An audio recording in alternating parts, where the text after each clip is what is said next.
In 1866, the Austro-Prussian War broke out in Central Europe, largely due to the diplomatic wrangling of the Prussian minister-president Otto von Bismarck.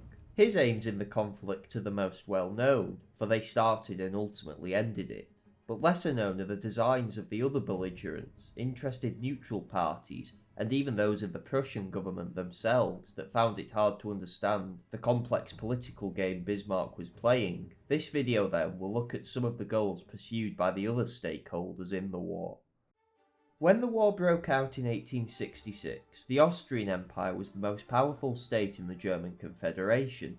Since her defeat in Italy 7 years earlier and the loss of Lombardy, Austria had paid more attention to its role as leader of the German-speaking world. Habsburg statesmen began to consider consolidating Austria's role in a more permanent way, specifically by centralising the Confederation's structure and substituting the title of hereditary president for that of German Emperor. The plan was torpedoed by Bismarck in 1863, who had almost resigned to stop Wilhelm I of Prussia agreeing to any such change. But with Austria and Prussia finally at war, the Habsburgs now had the opportunity to destroy the Prussian challenge to their German plans once and for all. Formal Austrian territorial designs revolved almost exclusively around the heavily industrialised province of Silesia, torn from Maria Theresa's realm more than 100 years earlier by Frederick the Great. More importantly, the defeat of Prussia would open the way for the Habsburgs to restructure the German Confederation as they saw fit. Their plans would never have been for the aggressive nation building that occurred under the Prussian-dominated German Empire in reality, but a looser federation in which Franz Joseph exercised more control would certainly have been doable with Prussia prostrate. But whilst the Austrians may have been able to deal with Prussia alone, they also had an enemy to their south. The new Kingdom of Italy still desired the province of Venetia. It was clear that the Austrians would at some point lose the territory. The question for the Habsburgs had always been how to do it honourably. In May, as war seemed more likely, Franz Joseph had finally swallowed his pride and offered the territory to Italy's protector, France, in exchange for Italian neutrality and compensation in Germany. It was too late. Whilst France secretly agreed to allow Austria-Silesia in return for Venetia should they win, the Italians by that time had signed Bismarck's alliance. Thus, when the war began, Europe witnessed the bizarre spectacle of the Austrians sending a large army to fight the Italians over a territory they had already agreed to part with, even if they won. This strategic muddle alone shows why the Habsburgs deserved to lose in 1866. The French Empire of Napoleon III took no direct part in the Austro-Prussian War, but her influence on events cannot be understated. Both Prussia and Austria feared that France may at some point intervene in the war, and consequently try to buy her support.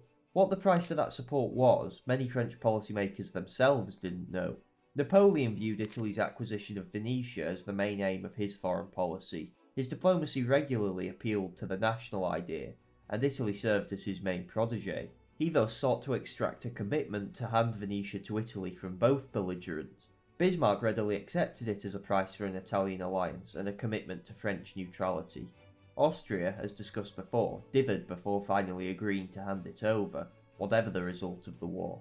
French statesmen also saw compensation in Germany itself as a major aim. Napoleon was always lukewarm to the idea, but felt bound to win something for the sake of public opinion. At a meeting with Bismarck in Biarritz, he was able to get some vague agreement for compensation. Napoleon waved towards Luxembourg and Belgium, but it was typical of him to adopt a wait-and-see approach, rather than pressure Bismarck for any solid commitment.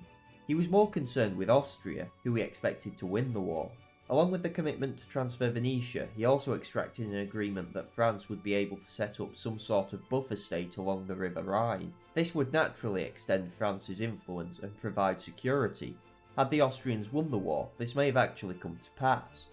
Ultimately, Napoleon's aims were obscured by his typical policy of procrastination, and thus the opportunity to extract anything concrete for France passed him by. The rapid defeat of the Austrians meant Napoleon was in no position to strong-arm either power as he had hoped. The next year, when he tried to refer to Biarritz and purchase Luxembourg, his failure became all the more clear when Prussian threats forced him to back down. France then, despite being in a relatively strong position at the start of the war, had comprehensively failed in its aims, the consequence of which was international isolation and decisive defeat 4 years later. For Italy, the Austro-Prussian War, or Third War of Independence, was centred on claiming Venetia, the province they had expected to take in 1859, but had had the rug pulled from under them by Napoleon when he cut that war short. For this purpose, they agreed a short-term alliance with Bismarck as a war looked more likely. Whilst Austria had eventually agreed to transfer the province to France in 1866, which would then be given to Italy, the Italians preferred to see it transferred legitimately via plebiscite if possible, preferably after they themselves had conquered it. Thus, they went to war. Though the Italians were largely defeated both on land and at sea, it didn't knock them out of the conflict, and with Prussian victories in Bohemia, it was clear they would take hold of Venetia anyway. Italy had hoped to also seize South Tyrol whilst the Austrians were tied up elsewhere, but once Venetia had been assured to them, Bismarck made peace without Italy, meaning she had to accept these limited gains. Franz Joseph delivered one last disdainful slight by handing the province to France rather than Italy, but Napoleon III quickly transferred it. Italy probably had the most limited and clear aims of any of the major parties involved in the war. Even if the Austrians had won, they would still have gained Venetia. In many ways it was a pointless conflict, but it at least provided an opening for the Prussian victory, and thus thwarted any lingering hopes of retaining Venetia in the event of success in Germany that Habsburg statesmen may have held. Whilst Bismarck viewed the war as only part of a greater goal, for many Prussians the conflict was the same as any other, in that whoever won would extract a clearly victorious peace from the vanquished. When Austria was defeated at Königgrätz, the dispute between this view, supported by the King and Chief of General Staff von Moltke, and Bismarck's conception, erupted. The King's view was that Prussia should show its triumph in classic fashion, that is to say, a victory parade through Vienna and the seizure of Austrian territory. What those such as Moltke intended to seize is vague. No one seriously contemplated destroying the Habsburg Empire, though that may have been a side effect of any truly Carthaginian peace. The likely territorial changes were to be additional land from Silesia, along with further annexations of German states that were spared for international considerations by Bismarck, for example the Duchy of Hesse-Darmstadt. These plans were of course made with little consideration for the international ramifications of such annexations. Most importantly, such a peace would undoubtedly have driven Austria into the arms of France. A unified Germany would have been a much more difficult task. Whether Bismarck had genuinely wanted war in 1866 is still debated. He certainly manoeuvred for it, though he may have simply seen the conflict as an alternative if he was unable to force an Austrian climb down diplomatically. The climb down he had been pushing for was the establishment of a Prussian sphere of influence north of the River Main, effectively dividing Germany in two.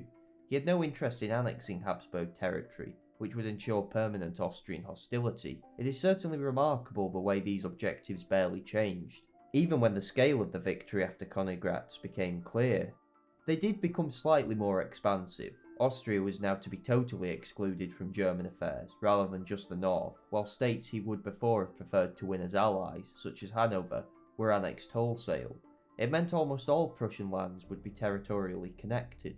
Soon after, Bismarck could with little opposition create the North German Confederation and assure Prussia's dominance. Had his aim always been to set the stage for a unified Germany? Again, this is debatable. Germany for Bismarck was only ever to be used as a tool for Prussian aggrandizement. If he had been restricted to just establishing Prussian dominance in the north, he would probably have not felt his work was unfinished. The Austro-Prussian War was, probably more than any other great power conflict since 1815, defined by an incredibly fine margin. The main Austrian commander Benedek had multiple opportunities to defeat the strung-out Prussian army in detail after it had invaded Bohemia. Some slight initiative would have completely turned the tide of the war. As we know, however, Prussian determination triumphed. The work of Frederick was complete. The road to a unified Germany lay open.